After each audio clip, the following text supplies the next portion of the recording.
Canadian police ने भारत के बदनाम ज़माना बिश्नोई गैंग के भारतीय हुकूमत के एजेंट्स के साथ मुलविस होने का इंकशाफ किया है। कैनेडियन पुलिस ने प्रेस कॉन्फ्रेंस करते हुए बताया कि भारतीय एजेंट्स बिश्नोई गैंग के साथ जनूबी एशियाई कम्युनिटी को निशाना बना रही हैं। कनाडा में सिख रहनुमा भी भारतीय एजेंट्स के निशाने पर हैं। कैनेडियन पुलिस ने भारत के बदनाम ज़माना बिश्नोई गैंग के भारतीय हुकूमत के एजेंट्स के साथ मुलविस होने का इंकशाफ किया है। कैनेडियन पुलिस ने प्रेस कॉन्फ्रेंस करते हुए बताया कि भारतीय एजेंट्स बिश्नोई गैंग के साथ जनूबी एशियाई कम्युनिटी को निशाना बना रही हैं।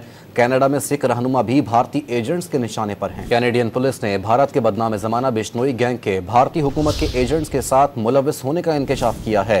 कैनेडियन पुलिस ने प्रेस कॉन्फ्रेंस करते हुए बताया कि भारतीय एजेंट्स बिश्नोई गैंग के साथ जनूबी एशियाई कम्युनिटी को निशाना बना रही हैं।